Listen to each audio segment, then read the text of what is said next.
Passez un bon moment en regardant Entrepreneur à la une, avec la gamme Topialis de SVR, le soin lavant qui remplace tous les autres. SVR, laboratoire dermatologique.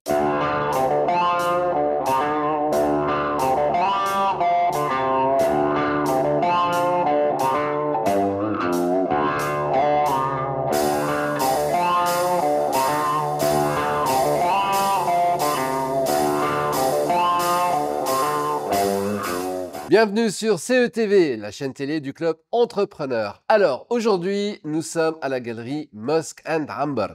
Nous vous rappelons que cette émission est diffusée sur les chaînes Facebook et YouTube CETV, le club Entrepreneur télé, également sur les pages de notre partenaire média Entreprise Magazine et sur le site web leclubentrepreneur.tn. Parlons un petit peu de notre invitée. Elle aurait pu faire carrière dans la finance et y rester. Mais une autre vocation l'a appelée, éduquer, transmettre, accompagner. Après 13 ans dans les marchés financiers, elle change de cap pour se consacrer à l'essentiel, les enfants, les familles, l'humain. Découvrez le parcours d'une femme qui a choisi d'agir là où l'impact est profond, auprès de ceux qui élèvent et façonnent les générations futures. Notre invitée est Lilia Camoun, fondatrice d'Educare et consultante en parentalité et éducation positive.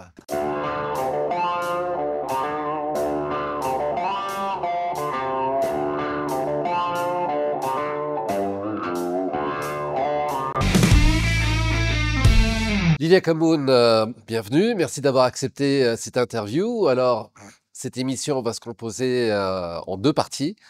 Dans la première partie, on va parler d'Educare, on va parler d'éducation positive. Et puis, dans la deuxième partie, on va parler un petit peu plus de vous. Pour commencer, pour nous mettre vraiment dans le cadre, si vous pouvez nous donner une idée sur la situation, sur les enjeux de l'éducation en Tunisie. Alors, tout le plaisir est pour moi tout d'abord. Merci pour cette invitation. Alors, l'éducation, c'est un grand sujet aujourd'hui en Tunisie et partout dans le monde. On entend souvent dire que les enfants d'aujourd'hui ont beaucoup changé. Je ne suis pas vraiment d'accord. Je trouve que le monde d'aujourd'hui a beaucoup changé et l'environnement dans lequel grandissent les enfants a évolué. Ce qui fait qu'effectivement, on est confronté à des défis, à des difficultés qu'on ne connaissait pas une génération auparavant. Donc aujourd'hui, les défis que vivent tous les parents partout dans le monde, c'est voilà, les crises d'opposition, c'est l'enfant qui n'est pas suffisamment responsable, c'est le manque de confiance ou alors l'excès de confiance. C'est en fait toutes les situations qui sont finalement ordinaires, mais sur lesquelles on n'a pas forcément les connaissances et les outils.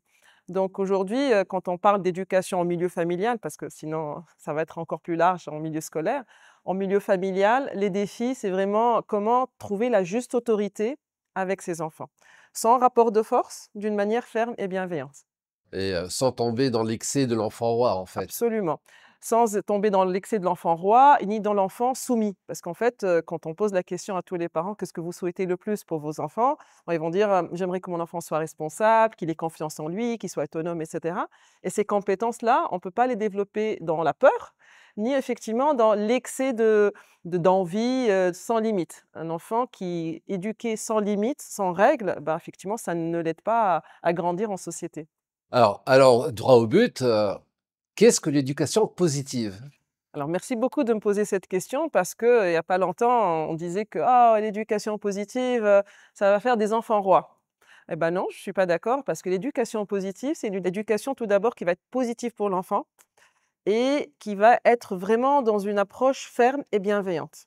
C'est-à-dire le cadre est disponible, le cadre est là, on va discuter sur le comment mettre en place les règles, mais pas sur les règles.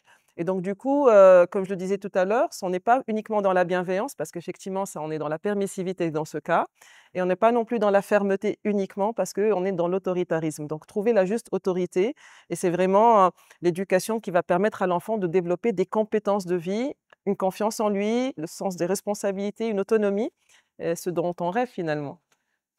À vous entendre, on se dit, que finalement, avant de laisser des parents avoir des enfants, ils devraient passer un examen, une espèce de permis de conduire, Bah oui, bah, c'est un peu ça la conduite finalement. Avant de se mettre au volant, on prend des cours sur des bouquins, sur des livres, avant de se jeter sur la route. Eh ben, on devrait faire comme ça, on devrait en fait équiper les parents d'un minimum de connaissances sur le développement de l'enfant, parce que sinon, qu'est-ce qu'on va faire? On va reproduire, ce qu'on a eu. avec ses belles choses, mais aussi ses difficultés. Donc finalement, voilà, le mieux, c'est d'être mieux préparé et aujourd'hui, l'information est disponible et les formations sont disponibles, ce qui n'existait pas auparavant. Donc c'est une chance, je trouve, pour les jeunes parents. C'est-à-dire que ça complique même le fait d'être parent, quoi. Être parent aujourd'hui, c'est carrément devenu une responsabilité, un travail. Ouais. Alors, c'est un travail H24. C'est un travail, on peut pas démissionner, hein. À un moment, quand on a un burn-out professionnel, bah, on a une porte de sortie. On peut changer de boulot, on peut démissionner, mais quand on tombe en burn-out parental, bah, finalement, on est finalement bloqué dans cette situation. Alors toi, tu dis que, bah, ça rend le métier de parent difficile. Moi, je trouve que avoir ces connaissances, c'est plutôt des outils et des tips à partir du moment qu'on a envie de s'ouvrir à cette démarche-là. Donc, c'est un métier, effectivement, il faut se préparer, surtout dans le monde d'aujourd'hui. À vous entendre, éducation positive, bien évidemment, ça fait penser aussi qu'il peut y avoir une éducation négative, et bon, on le sait, ça peut exister. Mais en fait, lorsqu'on parle d'éducation positive, c'est quoi? C'est-à-dire que, il y a des matières à apprendre, il y a OK. des sujets, scientifiques, il y a des études qui ont été menées pour en arriver là? Oui. Alors, effectivement, l'éducation positive, c'est pas être souriant tout le temps, être tout le temps positif. Ça émane d'un courant de recherche, de la psychologie positive. Donc on connaissait effectivement la psychologie et au début des années 2000, on a commencé à parler de psychologie positive, c'est-à-dire non plus comment soigner le mal-être de l'individu, mais surtout comment créer des ressources en lui pour qu'il se développe bien. Et ce champ de recherche de la psychologie positive, il a touché différents domaines, notamment le management, la santé, on parle aujourd'hui de santé positive, et d'éducation positive. C'est-à-dire qu'on va plus, en fait, éduquer les enfants pour qu'ils arrêtent de faire des bêtises, mais on va surtout se concentrer sur comment développer des ressources chez l'enfant pour qu'il arrête de faire ces comportements. Donc, on est sur, en fait, le développement du potentiel de l'enfant pour que les comportements changent. Et en gros, en fait, c'est vrai que c'est des informations, mais c'est surtout des grilles de lecture du comportement de l'enfant. Parce que tout comportement, agréable, désagréable, en fait, il a une raison. Les enfants ne se comportent pas mal pour nous embêter, pour nous rendre la vie difficile. Il y a toujours des raisons derrière le comportement. Et quand on analyse finalement pourquoi cet enfant il refuse de faire ses devoirs, pourquoi il ment, pourquoi il refuse d'aller dormir, si quand on arrive à décoder la raison, et donc du coup on a des informations qui nous aident à y voir plus clair, bah, ça clarifie les choses. Et donc du coup ça donne des solutions plus faciles pour gérer le quotidien. Donc ça donne des informations, ça donne des connaissances sur le développement de l'enfant, ça donne des outils concrets. Comment mettre en place des règles, mettre des limites à l'enfant, par quoi remplacer la punition. Toutes ces choses-là, elles existent, elles sont concrètes et on les met en place.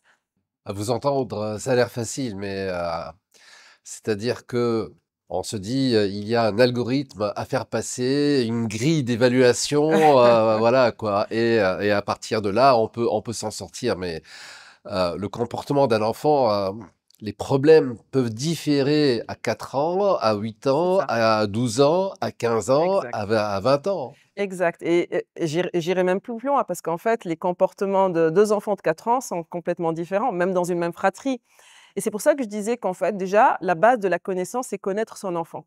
Connaître son tempérament, connaître le mien et à partir de là, connaître quels sont les ingrédients de la relation que je suis en train de mettre en place. Et comme tu l'as dit, ce qui marche à 4 ans ne marche plus à 8 ans ni à 12 ans. Et donc, du coup, il y a une évolution parce que les besoins de l'enfant évoluent et parce que les codes et les compétences de l'enfant évoluent. Donc, du coup, on est obligé d'évoluer dans notre manière de communiquer, de mettre des limites. Un enfant à 4 ans, bah, il doit dormir à telle heure. À 8h30, il doit être au lit. Un adolescent de 16 ans, effectivement, il y a des règles, il y a un besoin de sommeil différent, il y a des règles à la maison qui sont différentes et donc du coup, on s'adapte. C'est pas figé, ça dépend, c'est vraiment en fait un contexte familial. Mais pour pouvoir baser et mettre en place ce contexte familial, bah, il faut connaître un peu les b à bas de l'enfant, de son tempérament, de ses besoins. Comment est-ce qu'on peut arriver à expliquer aux Tunisiens, le fait qu'il y a une éducation positive, alors qu'habituellement, la première des choses qu'il va vous répondre, c'est, «Ah, c'est pas à nous ça». La fameuse expression, Alors, c'est vrai que j'ai été confrontée à ça, quand j'ai commencé à travailler dans ce milieu-là. Mais je constate une nette amélioration. Il y a des prises de conscience qui sont réelles aujourd'hui et je pense que le covid a beaucoup joué là-dedans. parce que pendant le Covid, finalement, on s'est retrouvés tous enfermés avec nos enfants et les parents, finalement, se sont retrouvés avec des enfants qu'ils ne connaissent pas très, très bien et avec donc du coup la pression du quotidien, le stress du Covid. Tout ça a amené en fait, des prises de conscience importantes et sur le plan mondial, il y a eu une augmentation de l'aide à la parentalité, après le Covid. Et donc du coup, je constate une évolution de la mentalité des gens. C'est on travaille beaucoup dans les régions et les jeunes parents d'aujourd'hui sont très demandeurs, en fait, de conseils, d'astuces. En fait, ce qu'ils disent tous, le point commun à tous les parents, c'est que: «Je ne veux pas reproduire ce que j'ai eu» ou alors: «Je veux donner autre chose à mon enfant» et même les récalcitrants, moi je leur dis, enfin, ce matin même, j'étais avec un papa, il disait: «Moi, finalement, on s'en est bien sortis, pourquoi faire tout ça à nos enfants?» Je lui dis: «Bah, on aimerait qu'ils soient meilleurs que nous». Au final, c'est-à-dire que l'idée, c'est vraiment de faire évoluer notre éducation pour donner quelque chose de meilleur à nos enfants et c'est quelque chose qui est perceptible aujourd'hui, auprès des jeunes parents. Là, vous entendre parler, qu'est-ce que ça complique la vie? C'est-à-dire, on doit être très bon au travail, on doit être très bon en société et maintenant on doit être aussi de très bons parents, c'est-à-dire un niveau d'exigence, H24, quoi. Ou alors non, je suis pas vraiment d'accord parce qu'effectivement, c'est pas le but et en fait, on peut pas être parfait. Et l'idée, c'est pas d'être parfait parce que ça ne rend service à personne d'être parfait. Les enfants n'ont pas besoin d'un parent parfait, ils ont besoin d'un parent qui fait de son mieux, qui se trompe, qui répare, qui s'excuse, parce que c'est ça la vie. Et donc, du coup, qui prépare l'enfant à la vie en société, parce que la société n'est pas parfaite. Et donc, du coup, quand il ira à l'école et qu'il verra une maîtresse crier, et ben, en fait, il va comprendre que finalement, il y a autre chose et je pourrais ramener cette expérience peut-être désagréable à la maison pour en parler avec mes parents. Alors du coup, l'idée, c'est pas vraiment de mettre la pression, c'est pas le but, mais surtout de faire éveiller et faire prendre conscience aux parents qu'on peut offrir autre chose à nos enfants. Parlez-moi un petit peu d'Educare. À quels besoins elle répond?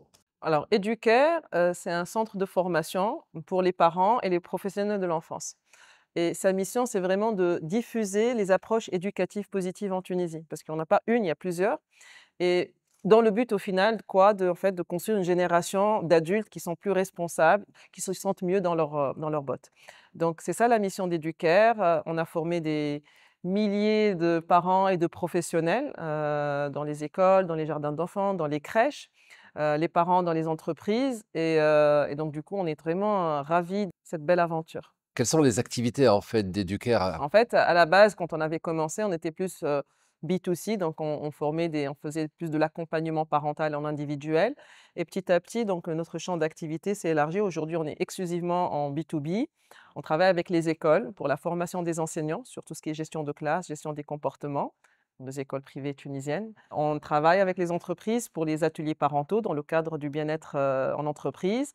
On travaille avec des ONG, donc Educare aujourd'hui, c'est le partenaire de l'UNICEF, sur le programme national de parentalité positive en Tunisie. Donc c'est un programme, qui a 4 ans et sur lequel Educare travaille depuis 2 ans maintenant pour l'extension du programme, dans 8 gouvernorats. Donc du coup, notre axe principal, c'est la formation et l'accompagnement. Mais par ailleurs, on développe, des produits et on a un projet de plateforme en ligne qui sera lancé à partir d'octobre. Alors soyons clairs, vous n'êtes pas des pédopsychiatres? Non, absolument pas. Nous, on soigne pas la pathologie. Nous, on travaille sur la normalité, sur tous les comportements qui posent des difficultés à des parents et pour lesquels les parents n'ont pas trouvé les bonnes réponses. Effectivement, on est capable de voir si c'est un comportement normal, ordinaire ou si c'est un comportement qui nécessite un suivi, médical ou une psychologique et donc du coup, nous, on travaille sur la normalité et je peux vous dire que la normalité, c'est aussi pas mal de choses. C'est-à-dire que déjà, même si un parent est un enfant hyperactif, connaître les bases de l'éducation va rendre en fait la relation plus facile, sans exclure le fait qu'il doit aussi aller voir un spécialiste. Donc on travaille la normalité, mais il faut des experts pour travailler, la spécificité. Donc je crois qu'on a bien pris, une bonne idée, hein, sur votre secteur d'activité, sur Educare. Donc, on va passer, dans quelques instants à la seconde partie. On va essayer de parler un petit peu plus de vous.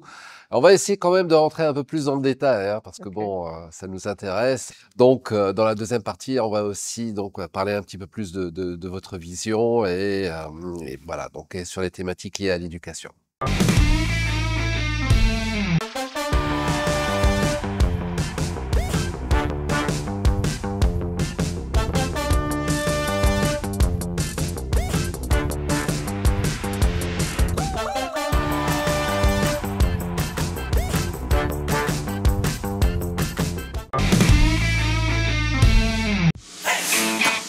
Passez un bon moment en regardant Entrepreneur à la une, avec la gamme Topialis de SVR, le soin lavant qui remplace tous les autres.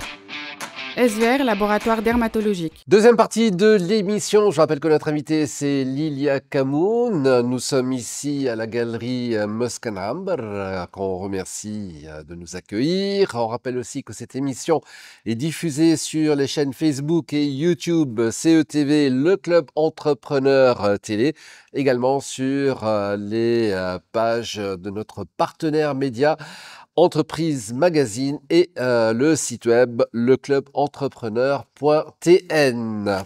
Lilia Camoun, vous étiez financière, je vous ai connu travaillant dans la finance, carrément, et tout d'un coup, bascule à 90, à 180 degrés, carrément, et vous rentrez dans l'éducation positive. Comment c'est venu La vérité, c'était progressif. On a l'impression que c'est venu du jour au lendemain, mais la vérité, ça s'est mis en place progressivement depuis 2011, la naissance de mon aîné. Et comme je dis souvent, en fait, une naissance, c'est souvent une renaissance pour le parent. Et effectivement, ça a été un premier cap dans ma vie où je commençais à me questionner sur ce que je voulais faire vraiment. J'ai découvert en fait une passion pour le monde de l'enfance, de l'éducation. Et puis, en 2014, arrive ma fille. Et par un concours de circonstances, je me retrouve en fait en contact avec certaines personnes dans le milieu de la parentalité. Et voilà, je me suis dit: «C'est ce que je veux faire, c'est le métier que je veux faire». Pourtant, comme vous l'avez dit, j'avais une carrière, derrière moi dans la finance, mais j'ai quand même décidé de faire cette reconversion. Au début, plus par curiosité, mais petit à petit, ça a pris une dimension professionnelle. Et donc, depuis 2014, j'ai commencé à me former, à évoluer, à progresser. En 2018, j'étais encore dans la finance, mais j'avais décidé de commencer à faire autre chose. Et puis après la crise du covid, j'ai complètement débranché de la finance, sans regret.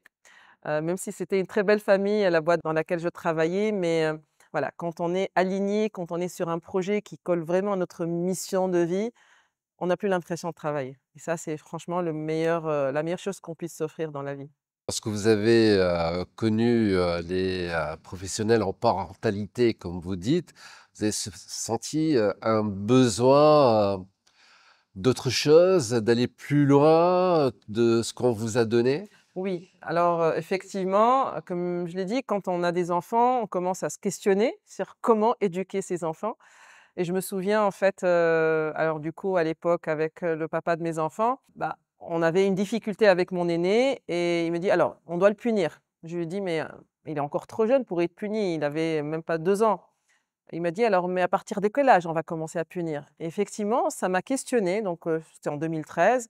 Je vais sur Google et je pose la question: «À partir de quel âge, commence-t-on à punir un enfant?» Et là, je découvre autre chose, en fait. Je découvre, voilà, une autre approche, une éducation non violente, sans punition, mais plus avec une autorité juste, des règles et cetera. Donc du coup, j'ai découvert qu'on pouvait faire autre chose et autrement. Donc j'ai exploré, j'ai découvert ce monde fabuleux de l'éducation non violente finalement. Parce que ce qu'on a eu, bah, voilà, nos parents, ils ont bien fait leur travail. On est bien, on a bien grandi, mais je pense qu'on aurait pu être une meilleure version de nous-mêmes si on avait eu notre éducation. Et c'est ce que la recherche aujourd'hui démontre en fait. C'est-à-dire que les enfants qui sont éduqués dans un environnement sécurisant, bienveillant, positif, avec des règles, eh ben, en fait, ils développent des compétences de vie, ils ont une meilleure résilience, ils sont mieux capables d'affronter les challenges de la vie plus tard. Lorsqu'on fait appel à vous, c'est pour changer son enfant ou se changer soi-même? C'est une très bonne question, parce que souvent c'est ça en fait. Les parents viennent avec l'envie de changer leur enfant. Mais comme vous l'avez dit, le changement, il commence par soi-même. Déjà, prendre conscience. Il y a sans doute des choses qu'on doit comprendre sur notre enfant, mais c'est à nous de changer notre manière. Parce qu'il n'y a pas de bouton magique qui s'appelle obéissance dans le cerveau des enfants, ça n'existe pas. Mais par contre, l'enfant va changer quand on change notre manière de communiquer, de mettre en place des règles, quand on est cohérent, quand on est prévisible. Et donc du coup, en changeant nous-mêmes, la relation change. Vous mettez en pratique tous les jours tout ce que vous avez appris, tout ce que vous enseignez, je suppose, là? J'essaye et des fois, rien qu'aujourd'hui, j'ai une journée très stressante et donc du coup, à un moment, j'écris à la maison, mais après je suis revenue Ah, vers mon enfant. ah, Oui, ah, oui. c'est pas positif ça. Alors, effectivement, je peux vous dire qu'on peut crier et être dans l'éducation positive. Comme on peut ne jamais crier et ne pas être dans l'éducation positive. Parce que l'éducation positive, c'est en fait, on peut se tromper, comme je l'ai dit, c'est important de se tromper parce que ça montre à l'enfant qu'on n'est pas parfait et surtout qu'on est capable de réparer nos erreurs. Et donc du coup, parmi les clés de l'éducation positive, c'est comment bien réparer nos maladresses. Et donc du coup, on revient avec à notre enfant, on peut lui dire ce qui s'est passé, pourquoi on a réagi comme ça et surtout, bah, on s'excuse et on propose autre chose. Et voilà, c'est un très beau cadeau qu'on offre aux enfants. 2011, 2025, ça fait quoi? Ça 14 fait ans. 14 ans. C'est là que vous allez commencer à, à passer au stage supérieur, parce que l'adolescence, c'est un cap. Alors justement, est-ce que l'éducation positive permet aussi de gérer, entre guillemets, les dérapages des adolescents? Alors oui, merci, parce qu'effectivement, l'adolescence, c'est finalement, on va récolter ce qu'on a semé et ce qu'on n'a pas semé. C'est ça en fait. Donc on sème pendant une dizaine d'années, une douzaine d'années, et puis à 14 ans, à 12, 14 ans, on commence à semer les graines. Il y a toujours des choses à ajuster, mais je pense que si on a établi une bonne relation de confiance, bah, il y a cette relation de confiance, il a un sens des responsabilités. Évidemment, il va prendre des risques. Évidemment, il a envie d'aller faire comme ses copains parce qu'il a besoin d'appartenir à son groupe, etc. Mais il va le faire de manière modérée et quand il sera en difficulté, il aura sa base de sécurité, qui sont les parents, pour aller leur parler et parler en fait de ce qui le préoccupe. Donc du coup, c'est vraiment comment il va se détacher de manière sécurisante. Et vous disiez que voilà, les ados, s'ils ont des comportements difficiles, les ados, en fait, ils s'opposent à toute forme d'autorité. Et quand on a établi une éducation dans l'enfance qui n'est pas dans l'autorité, qui est dans le compromis, dans les approches gagnant-gagnant, eh ben, en fait, on va trouver le terrain très favorable à l'adolescence. Donc moi, j'ai hâte de découvrir comment ça va se passer avec mes enfants. Pour le moment, je touche du bois, ça va, mais voilà, je suis confiante.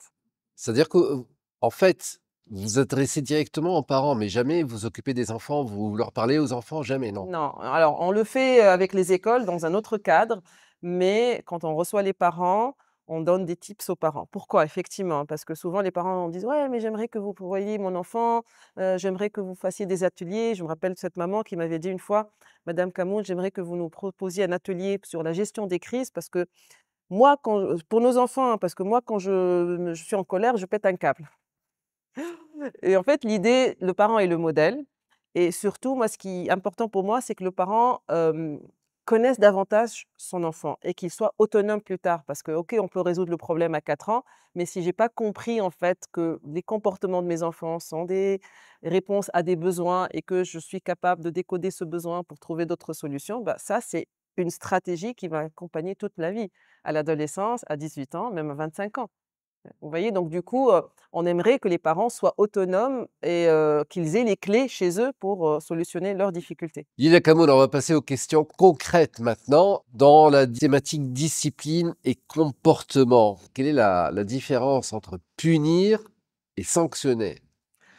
Alors, C'est la même chose, non? Je te punis, je te sanctionne. la peut-être la différence pour moi, c'est que la punition n'est pas forcément révélée, c'est souvent des choses sur lesquelles l'enfant ne s'attend pas et qu'il n'y a pas de relation entre le comportement et la punition. Du genre, par exemple, l'enfant, il n'a pas fait ses devoirs, donc il est privé de sortie.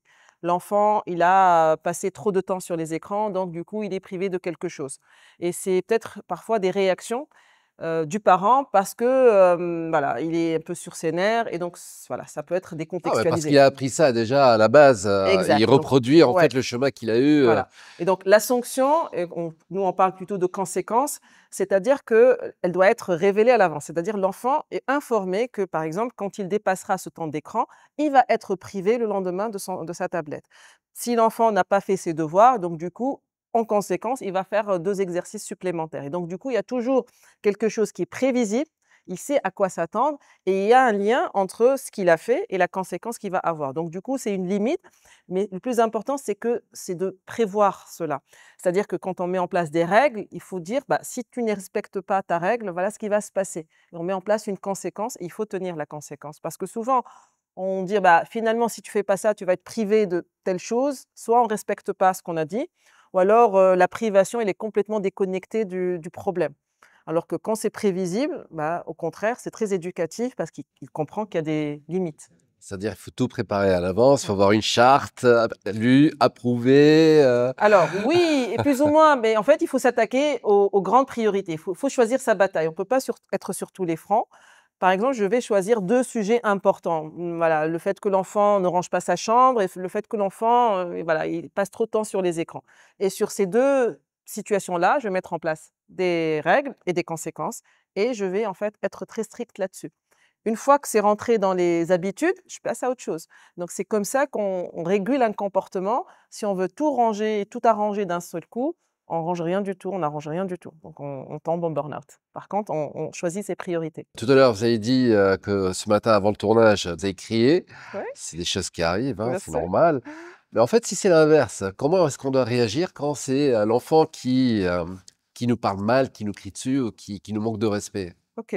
Alors encore une fois, bah, ça va dépendre de l'âge, mais prenons un enfant, voilà, d'âge peut-être 9, 10 ans, donc du coup, il connaît un peu les codes. Ça va lui arriver d'être, donc très énervé, de sortir un ton ou un mot qui peut être déplacé et donc là, c'est très important pour le parent de garder son calme. C'est ça le défi numéro un, parce que souvent quand on reçoit une engueulade, la réaction c'est engueulade fois 2. Donc rester calme et dire: «Non, là, tu répares ce que tu viens de dire. Tu me reparles sur un autre ton» et demander à l'enfant de réparer sa manière de parler sur le champ, avec un ton calme. Parce que si je lui crie dessus je lui demande de crier, C'est l'escalade, ouais. c'est l'escalade. Donc du coup, j'essaie de rester calme et de dire: «Là, ça, c'est une voix qui tape, tu me parles avec ta voix qui parle. Ça, c'est une voix qui blesse, tu me parles avec une voix qui aide». Donc du coup, je prépare quelques phrases types que je garde, en tête et que je sors de manière régulière. Donc ça, c'est pour réparer sur le champ et après, en fait, quand la crise est passée, on peut en rediscuter, dire: «Qu'est-ce qui s'est passé?» Comment on peut se comporter à la maison quand on sent la tension monter? Parce que l'enfant parle mal quand il y a un excès d'émotions et donc c'est aussi au rôle de parent d'anticiper, de dire: «Attention là, ça commence à monter, il faut prendre un temps de pause». Mais ça, on va le faire une fois que la crise est passée, on va mettre en place des codes pour dire: «Attention là, temps de pause parce que là, ça commence à monter, ça sert à rien de discuter. On reparlera quand on redeviendra calme». Donc il y a un truc à faire sur le champ, donc corriger et surtout anticiper pour que les choses se fassent différemment à l'avenir. Ça, c'est si l'enfant, vous avez dit 8-10 ans, mais imaginez que tout d'un coup, ça se passe à 15 ans et il y a pas des règles qui ont été prédéfinies à l'avance. Bah, en fait, le problème à l'adolescence, parce que du coup, il y a d'autres transformations Bah oui, voilà. biologiques, hormonales, sociales, et cetera. Et nous, notre problème en tant que parents, c'est qu'on veut régler les problèmes à chaud. Or, une bonne éducation, c'est une éducation qui se règle à froid. Et donc, du coup, imaginons qu'il y ait ce comportement, ok, donc je laisse mon ego de côté, je ne le prends pas personnellement, il fait sa crise, mais c'est très important d'en reparler par la suite pour dire, écoute, tout à l'heure, ce qui s'est passé pour moi, c'est inacceptable. Donc du coup, il va y avoir une tension. On attend que les choses se calment et on va avoir une communication, voilà, froide, dans le sens posé, lui dire là, c'est un comportement que je n'accepte pas et donc la prochaine fois où tu vas avoir cette réaction, voilà ce qui va se passer. Soit on met en place une conséquence, ou alors, c'est encore une fois encore plus judicieux, c'est quand le parent sent qu'il y a une escalade, parce qu'on voit venir l'escalade, hein, il y a une voix qui s'agite, on commence à bouger. Donc, quand il ressent ces premiers signes, eh ben, on marque un temps de pause, comme dans un match de boxe, pour calmer les esprits et on apprend à calmer quand la tempête est passée. On passe à une deuxième thématique qui est l'école et l'apprentissage. Mon enfant a de mauvais résultats alors qu'il travaille. Comment est-ce qu'on peut l'aider parce que bon, bien évidemment, l'enfant peut se décourager. Oui, alors déjà, il faut enfin, voir qu'est-ce qui se cache derrière de bons résultats, mauvais résultats, c'est très relatif, hein. C'est toujours par rapport à nos propres attentes. Alors, j'ai envie de dire que alors si c'est vraiment, avéré avec, la confirmation de l'enseignante, il faut peut-être, éloigner la piste des troubles d'apprentissage, donc peut-être aller voir un spécialiste pour voir si l'enfant ne souffre pas de troubles d'apprentissage qui sont différents des difficultés. Si cette piste-là, enfin, est avérée, donc il y a une prise en charge, médicale, orthophonique. Sinon, en fait, si l'enfant a juste des difficultés, l'enfant généralement, il a des difficultés dans certaines matières. Hein, généralement, si ce n'est pas des troubles, il a des difficultés peut-être en expression écrite ou parce qu'il n'a pas le vocabulaire, mais il peut être bon dans d'autres matières. Donc, valoriser les réussites de l'enfant et l'encourager et lui faire prendre conscience qu'il n'est pas mauvais élève, mais qu'il a juste des difficultés. La preuve, il est bon, par exemple, en dessin, il est bon en maths, donc renforcer ce qui existe déjà. Pour le reste, trouver des manières ludiques pour le motiver, par le jeu. On a souvent l'impression que les devoirs, et c'est la vérité malheureusement, que c'est source de, enfin, c'est une contrainte, alors que quand on introduit des moments de jeu, on peut faire développer l'imaginaire de l'enfant quand il va parler d'expression écrite. Donc du coup, on va partir dans tous les sens à l'oral, et puis passer à l'écrit par la suite, faire des micro-pauses parce que l'enfant n'est pas capable de se concentrer pendant longtemps, donc on va faire 20 minutes de travail et voilà, je vais te soutenir et 5 minutes de pause et on alterne en fait toutes ces choses-là. Donc du coup là, c'est une question assez générale, mais voilà, quelques pistes, mais pour dire que en fait, renforcer et valoriser ce qu'il fait déjà et puis, introduire, le jeu, être plus décontracté sur, les autres matières. Comment faire pour faire comprendre à un parent que son fils ne sera pas nécessairement un Einstein, mais pourra être aussi un grand chanteur, un grand musicien, un grand peintre, n'est pas nécessairement bon en maths, mais il peut être très bon en littérature, peut devenir un excellent avocat, n'est pas nécessairement, il sera pas le médecin chirurgien dont Ouais, il a toujours rêvé et lui n'a pas pu y être. C'est ça en fait. ouais. Comment expliquer qu'il y a plusieurs intelligences et non pas une seule? Oui, alors, il y a de ça. Alors ça, c'est je pense l'enjeu numéro un, c'est que le parent et c'est l'objectif des ateliers, c'est des prises de conscience. On fait des activités, il y a des exercices, il y a des échanges en groupe où le parent va finalement prendre conscience que finalement son enfant, il a un tempérament particulier, il a des intelligences particulières, que en fait, je ne dois pas faire de transfert par rapport à ce que je souhaitais faire ou ce que j'ai raté dans ma vie et que je vais, transférer à mon enfant.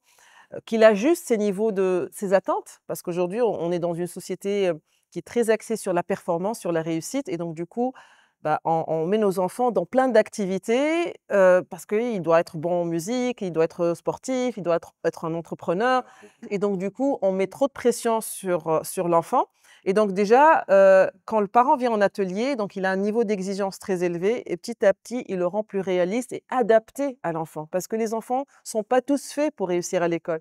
Les enfants ne sont pas tous faits pour être bons musiciens ou bons ou entrepreneurs. Donc ça, c'est encore une fois la connaissance du profil de mon enfant. On passe à une autre thématique, c'est autorité et cadre. Oui, Est-ce qu'on peut responsabiliser son enfant à 4 ans? oui, absolument. À 4 ans, il peut retirer ses chaussures et les mettre à sa place. Il peut ranger ses jouets après avoir joué. Il peut en fait mettre sa cuillère dans l'évier à partir du moment qu'on a un petit tabouret, il peut monter. Et donc en fait, la responsabilisation, elle commence dès que l'enfant commence en fait à communiquer, à échanger et c'est quelque chose qui va beaucoup faciliter les choses par la suite. Allez, on passe aux gestions des émotions. On voit souvent l'enfant, vous savez, dans un supermarché, Supermarché. qui veut acheter à tout prix, un objet et là, qui nous fait le scandale le plus parfait parce qu'il veut à tout prix avoir ce produit-là, quel que soit X. OK. Alors déjà, moi, par expérience, cette crise de supermarché, bon, dans les magasins, souvent, on ramène, on dépose ces difficultés en décortiquant souvent, pas toujours, c'est que le moment est très mal choisi. C'est-à-dire que l'enfant, il a passé sa journée au jardin d'enfants ou à l'école et puis à 17h, 17h30, on le prend pour aller faire des courses. L'enfant est fatigué. Il a envie de dormir, il a peut-être, raté son goûter et donc du coup, il a des besoins de base qui ne sont pas satisfaits, forcément, il est plus irrité. Ça, c'est du coup, des fois, on peut juste anticiper, préparer un goûter dans la voiture, changer l'heure si c'est pas possible. En tout cas, prendre un temps où l'enfant pour répondre aux besoins de l'enfant, avant de faire les courses. Parce que le supermarché ou le magasin, c'est très stimulant. Autre situation, l'enfant, avant d'aller dans le magasin, on prépare, les choses, on anticipe, on dit: «Écoute, ce qu'on va acheter, c'est ce qu'il y a sur la liste. Ou alors on va acheter ces 5 choses et on ne peut pas acheter autre chose. Est-ce que tu es d'accord? Est-ce que c'est clair? Oui. Si tu es pas d'accord, qu'est-ce qu'on fait?» Et donc du coup, l'enfant dit: «Ouais, je suis d'accord» et donc on le prépare. Si dans le magasin, il fait quand même la crise, en fait, pareil, reste calme. La crise, c'est une tempête. On ne peut pas arrêter un orage. L'orage, il va venir, il va passer. On essaie de rester calme, même si on a le regard des gens sur nous. C'est quelque chose à travailler sur soi, hein. Mais on se dit, bah, c'est sa tempête, elle va passer, on va parler tout à l'heure. Parce que si l'enfant fait la crise et qu'on cède, encore une fois, qu'est-ce qu'on lui fait passer comme message? Bah, c'est un moyen d'obtenir ce que je veux. Et c'est comme ça que l'enfant va mettre en place des stratégies inadaptées pour obtenir ce qu'il veut. Et puis on va dire, ah, finalement, il est capricieux. Donc les enfants peuvent être des grands manipulateurs. Par notre soutien. C'est-à-dire qu'ils mettent en place, ils expérimentent des stratégies. Alors, si je fais ce petit cinéma, si je pleure, finalement, je vais avoir ce que je veux.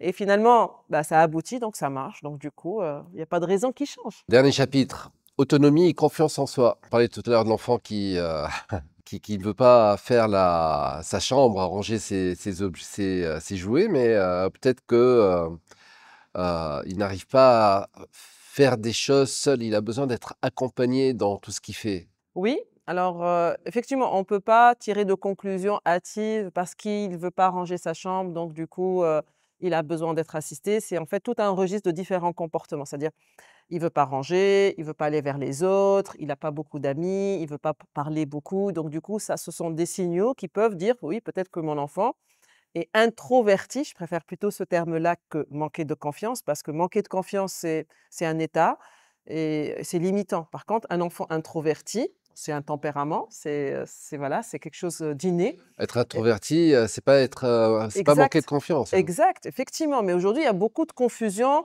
entre l'introversion, la timidité et le manque de confiance. Être introverti, c'est un trait de tempérament. Mais nous, parce que voilà, on nous colle des étiquettes.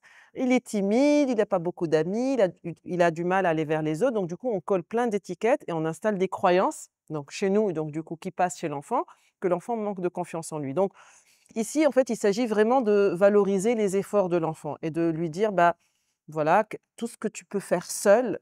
Encore une fois, le processus d'autonomie, il est progressif. On fait ensemble, puis tu fais seul et moi je t'accompagne et puis tu fais seul, vraiment seul. Et donc là, il y a un processus, donc du coup, donner des responsabilités, on va les faire ensemble. Et quand l'enfant, du coup, commence à maîtriser la responsabilité, je peux me retirer progressivement et revenir, être observatrice, jusqu'au moment où il va faire la tâche tout seul. Comment encourager sans mettre la pression? Le plus important ici, c'est vraiment de mettre l'accent sur l'effort plutôt que sur le résultat. Dans la scolarité, ce qui nous importe, c'est vraiment le processus, l'évolution. C'est pas grave, tu as que 12, avant tu avais 10, c'est une progression. Je peux te féliciter sur tes efforts. Tu as une mauvaise note, c'est pas grave. Le plus important, c'est que tu as vraiment fait de ton mieux et que tu as travaillé. Et donc, du coup, cette notion de valoriser l'effort plutôt que le résultat, ça montre à l'enfant qu'il est capable finalement, ça va l'encourager à faire plus d'efforts dans d'autres disciplines. Et donc, du coup, petit à petit, il va y arriver. Mais il faut se détacher du résultat. Et là, je reprends aussi ce que je disais tout à l'heure, cette pression qu'on met sur nos enfants, parce que nous aussi, on fait un transfert quelconque de nos échecs ou de nos réussites. J'ai toujours entendu parler, du fait de lui dire que, tout est joué avant 6 ans. Non, absolument pas. Et en fait, cette traduction du livre, alors je me rappelle plus du titre exact en anglais, mais ça a été mal traduit. Et même l'auteur, en fait, à un moment, il avait porté plainte contre la maison d'édition qui a mal traduit son livre parce que c'était pas vraiment le message qu'il voulait véhiculer et rien ne se joue avant 6 ans. En fait, le cerveau est plastique, malléable toute la vie, donc non. Bon, alors, je vais enlever les fiches et là, je vais montrer ça. Alors ça, c'est quoi? C'est un nouveau produit que vous avez lancé. C'est ça. Donc c'est un jeu de société familial qui s'appelle Ayakifesh. Et Ouais, donc qui du fait échec. coup, exact, en tunisien, qui veut dire on fait comment? Et en gros, moi je pars du principe que l'éducation, c'est quelque chose qui se fait à froid, dans le calme. On gère pas les problèmes à chaud, parce que quand on veut gérer les problèmes à chaud, ça part en vrille. Et donc du coup, on a créé ce jeu qui consiste à tirer des cartes par an, des cartes enfants. Il y a des cartes de défis, Donc il y a une règle une de notice, jeu, hein. exact, il y a une notice. Il y a des cartes de défis parentaux, des défis enfants. Il y a des cartes vérité, donc c'est des choses qu'on va avouer sur notre vécu. Ah carrément, il y a même un QR code. Exact. Et des cartes situations sur lesquelles il y a un QR code où on peut aussi trouver un conseil parental. En gros, c'est des situations que pourrait vivre un parent. Je ne sais pas si vous voulez lire cette carte-là. Je traduis parce que vous l'avez fait en dialectal, en fait, hein. Exact, et la version française va être diffusée, ça va être disponible à partir du mois d'octobre. Alors, la prof vous dit que votre enfant a fait une fausse copie dans l'examen. Comment est-ce que vous réagissez avec lui? Exact. Donc du coup, voilà, la prof me dit que mon enfant a triché ou qu'il a copié, et donc du coup, comment je vais réagir? Et c'est pertinent de se poser cette question à froid pour anticiper des situations réelles. Et donc du coup, quand on en parle en famille, on peut trouver des solutions, on peut sensibiliser l'enfant sur l'importance, voilà, d'être honnête, du respect, et cetera, et ça crée un moment d'échange. Allez, une autre.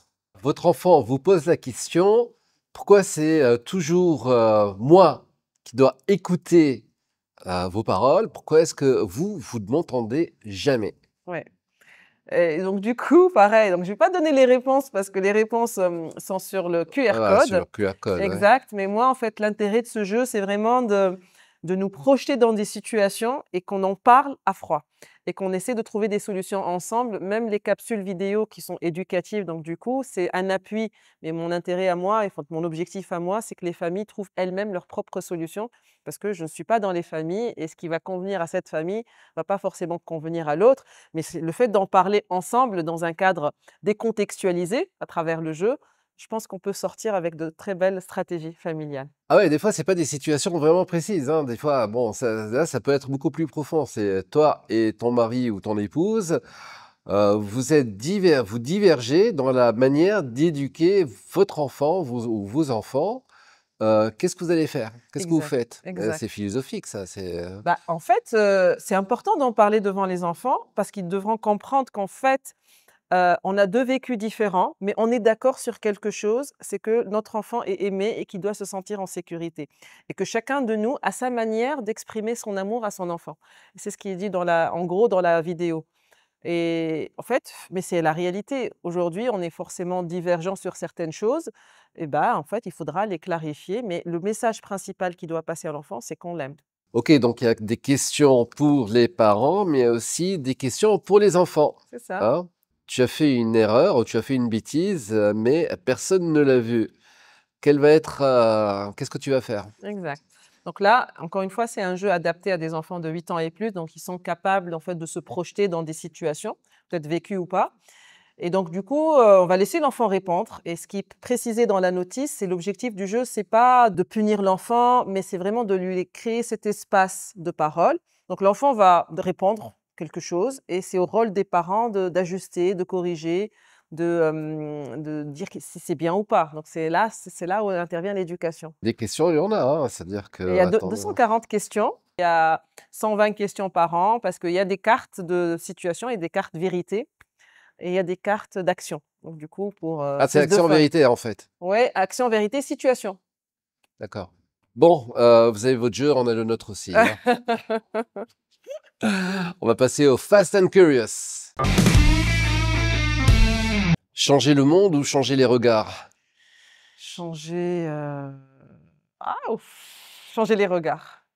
Changer les regards parce que, d'une certaine manière, on va pouvoir changer le monde, et pour moi, c'est important qu'on change le regard sur l'enfant et qu'on considère que l'enfant, comme tout être humain, n'a pas droit à être, violenté. Randonnée en montagne ou marche dans un village? Alors, marche dans un village, j'aime la randonnée, mais j'aime bien aussi aller dans des villages, voilà, un peu rustiques, authentiques, pour, m'imprégner un peu de l'histoire et du passé. Donc, voilà, marche dans un village. Pas facile de choisir. C'est pas facile, hein. D'autant plus que bon, C'est bien étudié, j'ai l'impression. écoutez, ça n'a pas été évident, hein, parce que paradoxalement, vous vous dévoilez pas beaucoup sur votre Facebook. Oui, Chien ou chat? les 2.